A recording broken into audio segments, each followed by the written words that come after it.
Breaking news చూస్తా ఉన్నాం. కాంగ్రెస్ పార్టీలో సంచలన పరిణామం చోటు చేసుకుంది.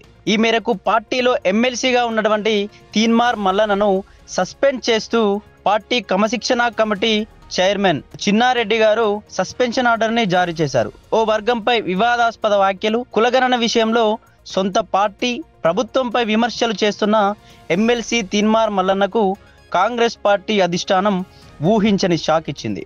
ఇప్పటికే పార్టీ వ్యతిరేక కార్యకలాపాలకు పాల్పడుతున్నందుకు పార్టీ క్రమశిక్షణ కమిటీ ఆయనకు ఫిబ్రవరి 5న పార్టీ షోకాజ్ నోటీసులు పంపింది. ఈ మేరకు ఫిబ్రవరి 12లోగా చేసిన వ్యాఖ్యలపై వివరణ ఇవ్వాలని ఆ నోటీసులలో పేర్కొన్నారు.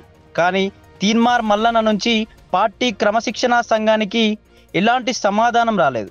అదేవిధంగా ఎమ్మెల్సీగా ఎప్పటిలాగే కాంగ్రెస్ మీడియా వేదికగా పదే ఆరోపణలు గుప్పిస్తున్నారు. దీంతో పార్టీ వ్యతిరేక కార్యకలాపాలకు పరిగణలోకి తీసుకొని తీన్మార్ మల్లన్నపై తక్షణమే పార్టీ నుంచి సస్పెండ్ చేస్తూ నిర్ణయం తీసుకున్నట్లుగా సస్పెన్షన్ ఆర్డర్ పార్టీ క్రమశిక్షణ కమిటీ చైర్మన్ చిన్నారెడ్డి పేర్కొన్నారు.